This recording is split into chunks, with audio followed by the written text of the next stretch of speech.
इस लेक्चर में हम लोग sp2 हाइब्रिडाइजेशन के बारे में पढ़ेंगे।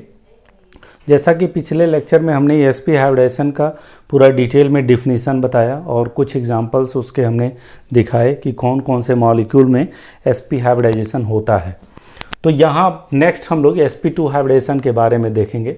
sp2 हाइब्रिडाइजेशन में जैसा कि फिगर में हमने बनाया है, एक s ऑर्बिटल और दो p ऑर्बिटल। ये दो p ऑर्बिटल आप कोई भी ले सकते हैं, ऐसा नहीं कि px और py ही लेंगे, कोई भी आप ले सकते हैं। px और py ऑर्बिटल मिले और ये तीन sp2 हाइब्रिड ऑर्बिटल में देख रहे हैं sp2, और ये जो तीनों sp2 हाइब्रिड ऑर्बिटल होते हैं वो ट्राइगोनल प्लेनर ज्योमेट्री में होते हैं। एक प्लेन में होते हैं और ट्राइगोनल में, यानी इनके बीच का बॉन्ड एंगल 120 डिग्री होता है। इसकी वजह क्या है? तीन लोग को रहना है जो तीनों एक दूसरे को रिपेल करते हैं, पसंद नहीं करते हैं। अब पूरे स्पेस का जो एंगल है वो 360 डिग्री है, तो 360 में आप 3 से भाग दे दीजिए तो 120 डिग्री एंगल आएगा, यानी 120 डिग्री पे रहेंगे। ठीक, तो ये इसका ज्योमेट्री ट्राइगोनल प्लेनर और बॉन्ड एंगल 120 डिग्री। चूंकि हमने यहाँ पे कौन सा लिया था, px और py ऑर्बिटल लिया है, तो ये जो प्लेनर होगा, जो हम कह रहे हैं ट्राइगोनल प्लेनर, ये जो प्लेन होगा, ये प्लेन कौन सा होगा? ये प्लेन होगा xy प्लेन, xy प्लेन होगा ये। ठीक है। अगर आप x और px और pz ले लें तो xz प्लेन में हो जाएगा, py और pz ले लेंगे तो yz प्लेन में हो जाएगा। तो यानी ये किस प्लेन में ट्राइगोनल प्लेनर होगा वो इस बात पे डिपेंड करेगा कि कौन सा p ऑर्बिटल इसमें मिक्सिंग में इन्वॉल्व हुआ है। ठीक, तो अगर इसको हम डिफाइन करें, अब देखिए इसको अगर हम डिफाइन करें तो डिफाइन हम कैसे करेंगे बताइए? डिफाइन कैसे करेंगे? When 1s and 2p atomic orbitals of an atom having nearly same energy mix together, then after redistribution of energy the formation of 3 new orbitals take place. These new orbitals are called sp2 hybrid orbitals and this phenomena is called sp2 hybridization. ठीक, these 3 sp2 hybrid orbitals orient in the space in trigonal planar geometry with bond angle 120 degree. ठीक है, अगर पूछा जाए कि क्यों sp2 hybridisation में trigonal planar ही geometry होता है, तो हम लोग ये कह सकते हैं क्योंकि ट्राइगोनल प्लेनर ज्योमेट्री में इन हाइब्रिड ऑर्बिटल के बीच में रिपल्सन मिनिमम होता है, स्टेबिलिटी मैक्सिमम होती है। ठीक, इसलिए ये होता है ट्राइगोनल प्लेनर में। ठीक है, और हमारे जो sp2 हाइब्रिडाइजेशन के जो एग्जांपल हैं, bf3 मॉलिक्यूल है, SO2 मॉलिक्यूल है, SO3 मॉलिक्यूल है, NO2 माइनस है, NO3 माइनस है, एथिलीन है, ये सारे sp2 हाइब्रिडाइजेशन शो करते हैं। ठीक, तो एक एक करके इनको हम लोग बनाते हैं। कैसे बनेंगे देखिए।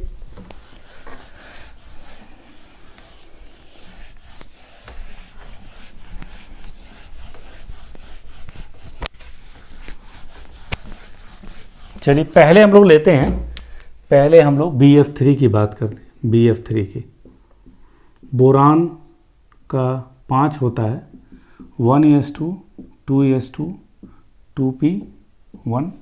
ग्राउंड स्टेट की अगर हम बात करें तो बताइए 2s में 2 इलेक्ट्रॉन और 2p में कितना इलेक्ट्रॉन?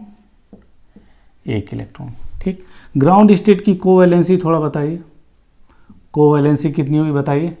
1 अनपेयर्ड इलेक्ट्रॉन, इसलिए कोवैलेंसी 1 होगी। ठीक, अब देखिए बोरान के चारों तरफ कितने फ्लोरीन एटम है? 3 फ्लोरीन एटम, और एक फ्लोरीन एटम कितने बॉन्ड की डिमांड करेगा? 1 बॉन्ड की, क्योंकि उसकी वैलेंसी 1 होती।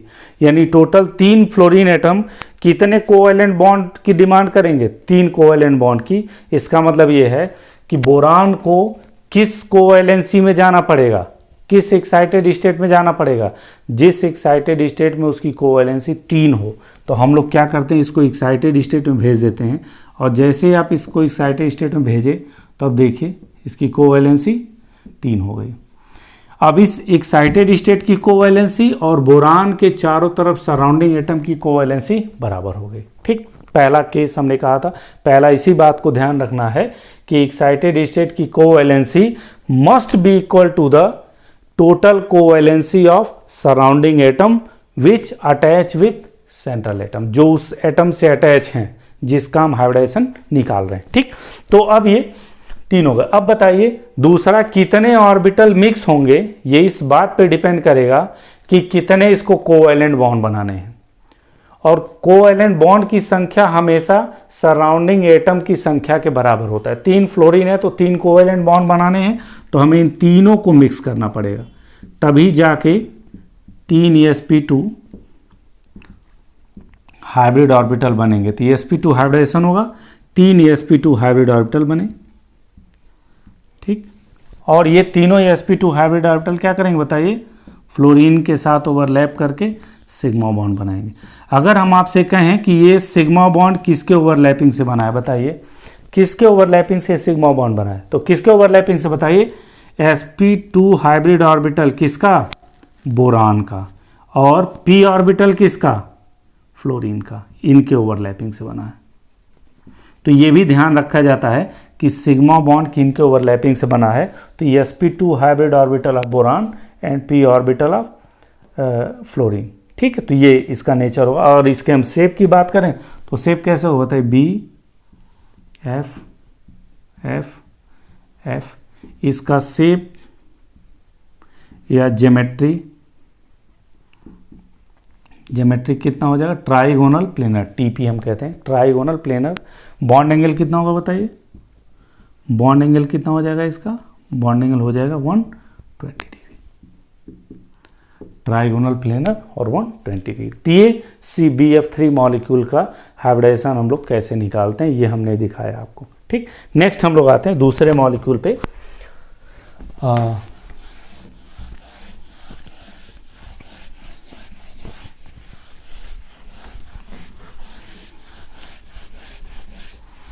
दूसरे मॉलिक्यूल पे हम लगाते हैं, एक SO2 मॉलिक्यूल था, SO2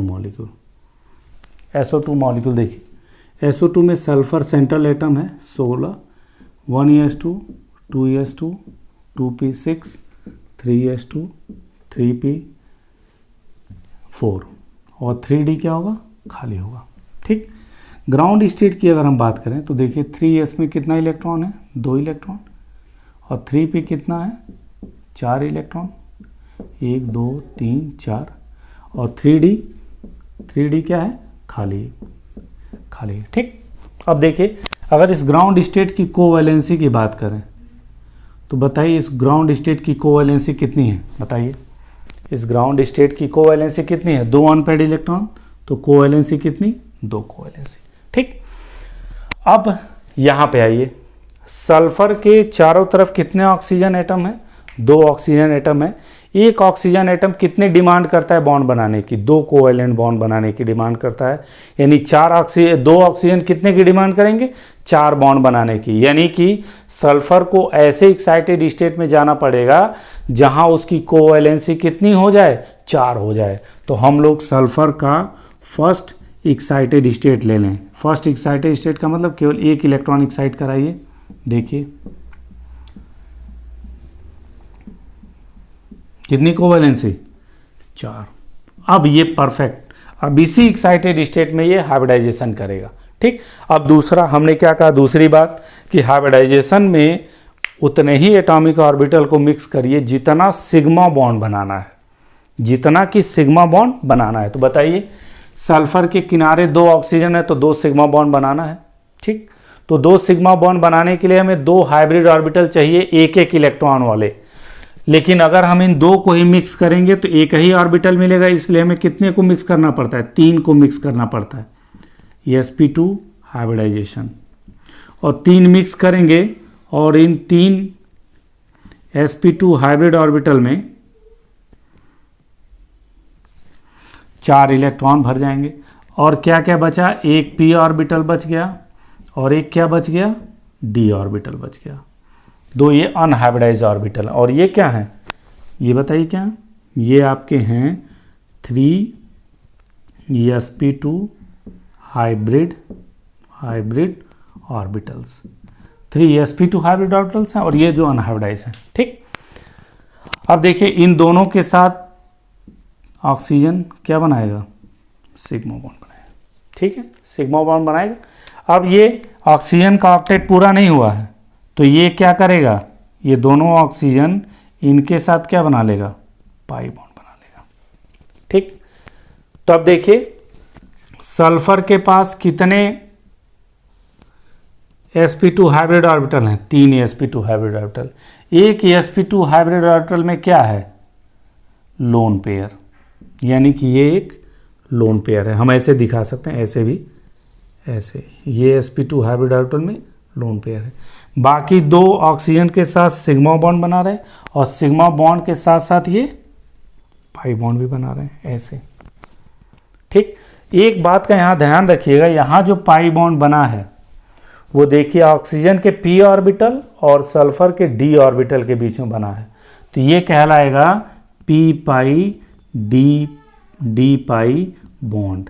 तो अगर पूछा जाए कि क्या SO2 मॉलिक्यूल में p पाई d पाई बॉन्ड है, यानी पाई बॉन्ड, ऐसा पाई बॉन्ड जो p और d के बीच में बना हो, तो एक जो पाई बॉन्ड है वो ऑक्सीजन के p और सल्फर के d से बन रहा है, और एक पाई बॉन्ड, ये पाई बॉन्ड कैसे बन रहा है, pp ओवरलैपिंग से, और ये पाई बॉन्ड किससे बना है, p और d ओवरलैपिंग से, तो इसको p पाई d पाई बॉन्ड कहते हैं। ठीक, तो एक सिंपल p पाई है और एक p पाई d पाई बॉन्ड है। तब देखिए अब इसका शेप क्या हो जाएगा, शेप क्या हो जाएगा, शेप इसका हो जाएगा V शेप, और इसी को हम क्या कहते हैं, बेंड शेप कहते हैं, V शेप या बेंड शेप कहते हैं। ठीक, क्योंकि देखिए है क्या, शेप में हम केवल बॉन्ड पेयर को देखते हैं, लोन पेयर को छोड़ देते हैं।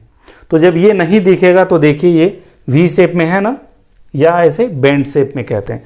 बॉन्ड एंगल जो होगा, बॉन्ड एंगल वो होगा लेस देन कितना, 120 डिग्री, 120 डिग्री से कम होगा। उसकी वजह यह है कि यहाँ जो रिपल्सन होगा, इस रिपल्सन की वजह से ये लोन पेयर रिपेल करेगा, तो रिपेल करेगा, थोड़ा सा बॉन्ड एंगल क्या हो जाएगा, कम हो जाएगा। ठीक, तो ये इसका शेप है। ठीक, तो SO2 मॉलिक्यूल में एक लोन पेयर होता है, दो बॉन्ड पेयर होते हैं, ये आपके क्या हो गए, 2 बॉन्ड पेयर। ठीक, बाकी 2 पाई बॉन्ड बनता है, तो ये SO2 मॉलिक्यूल का है। ठीक, clear.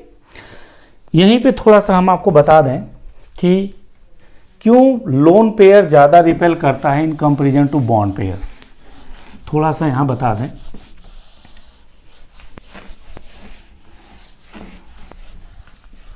Y lone pair create more repulsion than bond pair.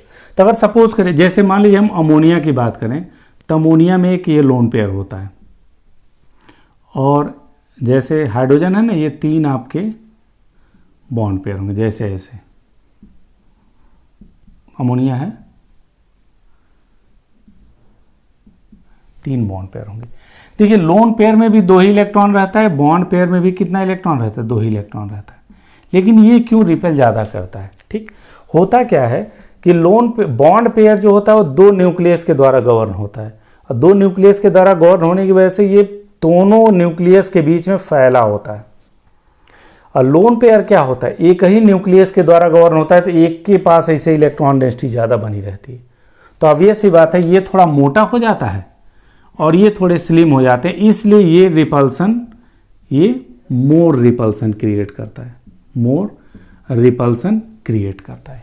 ठीक है, तो लोन पेयर चूंकि एक ही न्यूक्लियस के द्वारा गवर्न होता है, तो वहीं पे इलेक्ट्रॉन डेंसिटी ज़्यादा रहती है, ऐसे बिल्कुल। अब बॉन्ड पेयर 2 न्यूक्लियस के बीच में, तो वो स्लिम हो जाता है, मतलब 2 न्यूक्लियस के बीच में फैल जाता है इलेक्ट्रॉन डेंसिटी, तो स्लिम हो जाता है। तो इनके बीच में जो लगेगा वो लेस रिपल्सन लगेगा। लेस रिपल्सन मतलब बॉन्ड पेयर और बॉन्ड पेयर के बीच में रिपल्सन कम, लोन पेयर बॉन्ड पेयर के बीच में रिपल्सन ज़्यादा। ठीक, क्लियर। तो ये हमने बताया कि क्यों ऐसा होता है। ठीक है, अगला अगर एग्जाम्पल लें, हम एक एग्जाम्पल और लें, जैसे जो दिया था SO3 मॉलिक्यूल का। SO3 मॉलिक्यूल को फिर से sulphur 1s2 2s2 2p6 3s2 3p4 3d0। Ground state की अगर हम बात करें, ग्राउंड स्टेट में तो 3s में बताइए कितने इलेक्ट्रॉन हैं, 2। 3p में कितने इलेक्ट्रॉन हैं, 4, 1 2 3 4, और 3d क्या है, बिल्कुल खाली है। ठीक, यहाँ पे आप कोवैलेंसी बताइए, कोवैलेंसी कितनी है? यहाँ कोवैलेंसी अगर बताएं तो कितनी कोवैलेंसी आएगी? 2, क्योंकि 2 अनपेयर्ड इलेक्ट्रॉन है। ठीक, अगर हम इसकी बात करें, सल्फर के बगल में कितने ऑक्सीजन एटम है? 3 ऑक्सीजन एटम है, और एक ऑक्सीजन एटम 2 कोवैलेंसी की डिमांड करता है, 2 वैलेंसी की। यानी 3 ऑक्सीजन एटम कितने कोवैलेंसी की डिमांड करेंगे? 6 कोवैलेंसी की। और 6 कोवैलेंसी तब होगा जब ये किस एक्साइटेड स्टेट में जाएगा? सेकेंड एक्साइटेड स्टेट, मतलब ये भी एक्साइट हो और ये भी एक्साइट हो। तो जब दोनों एक्साइट होगा तो देखिए, दोनों एक्साइट होगा तो दोनों इधर आ जाएंगे। अब देखिए, अनपेयर्ड इलेक्ट्रॉन की संख्या 6, इसकी कोवैलेंसी 6। अब इसी कोवैलेंसी में, इसी एक्साइटेड स्टेट में इसकी मिक्सिंग होगी। अब मिक्सिंग कितने ऑर्बिटल की होगी? फिर मैं बता रहा हूं, मिक्सिंग कितने ऑर्बिटल की होगी? जितना सल्फर को कोवैलेंट बॉन्ड बनाना है। कितना कोवैलेंट बॉन्ड बनाना है? 3 ऑक्सीजन है तो 3 ही कोवैलेंट बॉन्ड बनाना है।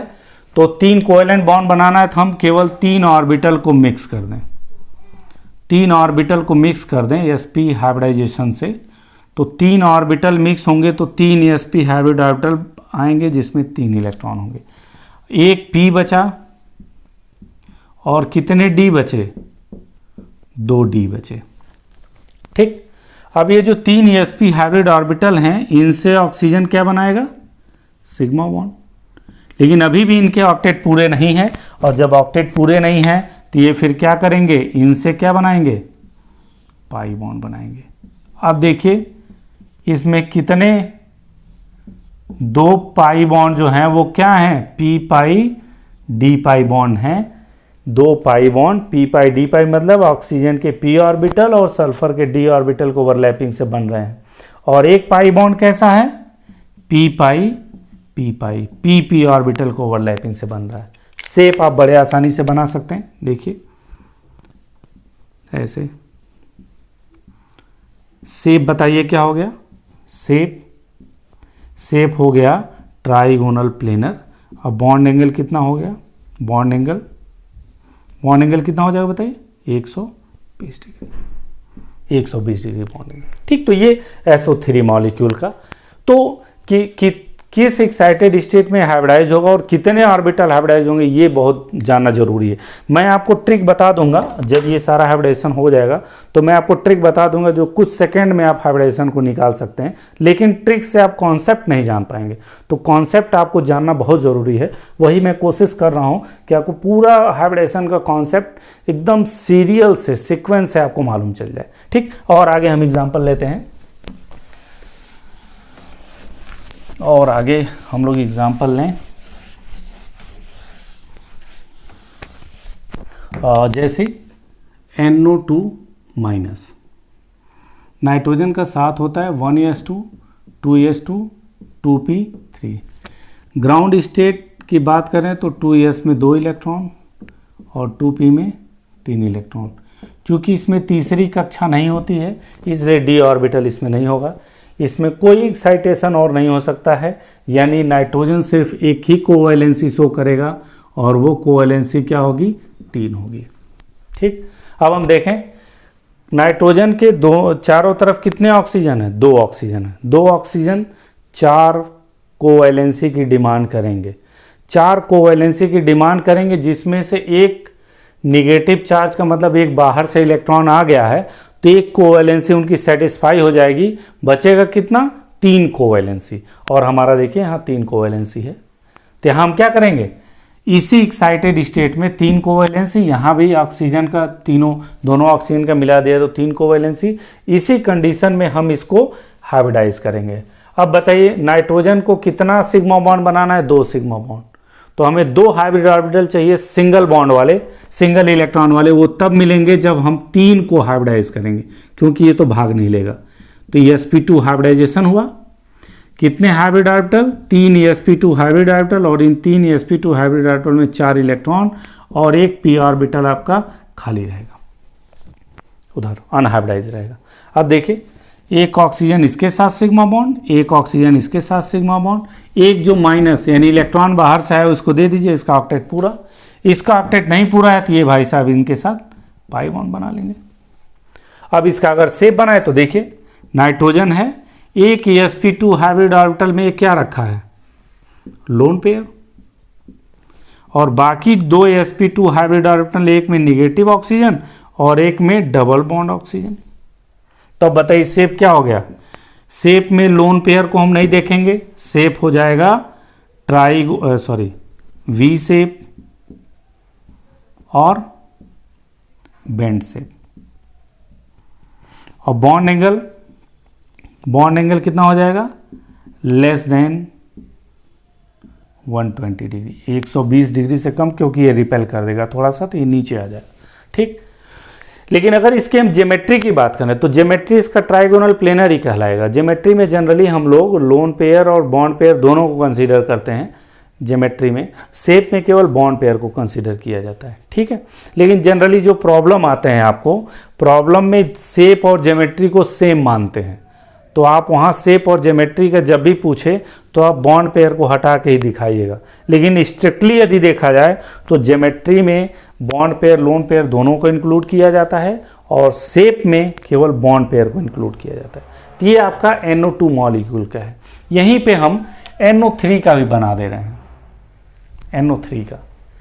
NO3 में अगर आप देखें तो यहाँ 3 ऑक्सीजन की कोवैलेंसी 6 और एक कम हो गई 5, ये कोवैलेंसी शो ही नहीं कर सकता। तो जब 5 कोवैलेंसी नहीं शो करता तो इसके पास केवल एक ही चारा है, जो ये लोन पेयर है वह इस बचे हुए ऑक्सीजन के साथ कौन सा बॉन्ड बनाए, कोऑर्डिनेट बॉन्ड बनाए, और बाकी सारा वैसे ही रहेगा। तो इसका मतलब ये जो होगा ये इसके साथ कोऑर्डिनेट बॉन्ड बनाए। अब शेप क्या हो जाएगा, शेप बताइए, ट्राइगोनल प्लेनर, और बॉन्ड एंगल कितना हो जाएगा, एग्जैक्ट 120 डिग्री। ये थोड़ा सा अलग है। अगर हम पूछें आपसे NO3 माइनस में कौन कौन सा बॉन्ड है, तो हम लोग कौन कौन सा बॉन्ड कहेंगे, सिग्मा बॉन्ड भी है, पाई बॉन्ड भी है और कोऑर्डिनेट बॉन्ड भी है। ठीक, ये कोऑर्डिनेट बॉन्ड मजबूरी में बनाता है, इसलिए मजबूरी में बनाता है क्योंकि इसके पास अपने वैलेंसी को एक्सटेंड करने का कोई चांस नहीं है। तो ये NO3 मॉलिक्यूल का है ये। ठीक,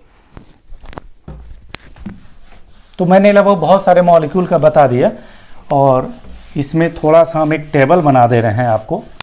टेबल इस तरह से, टाइप ऑफ मॉलिक्यूल, ठीक, हाइब्रिडाइजेशन, ठीक, bond pair, lone pair, shape, और यहाँ पे एग्जाम्पल। ये एक टेबल हमने बनाया। तो ये टाइप ऑफ, जैसे सपोज करिए AX3 टाइप का मॉलिक्यूल है। AX3 टाइप का मॉलिक्यूल मतलब सेंट्रल एटम 1, सराउंडिंग एटम 3, जैसे BF3 या फिर SO3। तो इसमें हाइब्रिडाइजेशन स्टेट sp2 होगा, तीनों के तीनों बॉन्ड पेयर होंगे, लोन पेयर 0 हो जाएगा, और शेप जो होगा वो कैसा हो जाएगा बताइए, trigonal planar, bond angle 120 degree. ठीक, अगर ये AX2 टाइप का हो गया, AX2 टाइप का, सपोज करिए कि ये AX2 टाइप का हो गया, तो AX2 में sp2 हाइब्रिडाइजेशन ही होगा, जैसे NO2 माइनस SO2 हुए, तो sp2 हाइब्रिडाइजेशन ही होगा, बॉन्ड पेयर 2 हो जाएगा और एक लोन पेयर आ जाता है। तो जब एक लोन पेयर आ जाएगा तो अब ये बेंड शेप हो जाएगा, ये हमारा लोन पेयर नहीं दिखेगा, तो इसको हम वी शेप कहेंगे, वी शेप या बेंड शेप कहेंगे। और बॉन्ड एंगल कितना हो जाएगा बताइए, बॉन्ड एंगल 120 डिग्री से कम हो जाएगा। ठीक, तो ये sp2 हाइब्रिडाइजेशन के बारे में है। तो sp2 हाइब्रिडाइजेशन में 2 ज्योमेट्री पॉसिबल है, 2 शेप पॉसिबल है। एक शेप कौन सा, ट्राइगोनल प्लेनर, और अगर एक लोन पेयर आ जाता है तब शेप क्या हो जाएगा, वी शेप हो जाएगा। sp2 ज्योमेट्री में 2 शेप पॉसिबल, तीनों बॉन्ड पेयर तो ट्राइगोनल प्लेनर, अगर एक लोन पेयर आ गया तो वी शेप या बेंड शेप। ठीक, आगे हम लोग नेक्स्ट लेक्चर में हम लोग sp3 हाइब्रिडाइजेशन के बारे में पढ़ेंगे। ठीक, थैंक यू।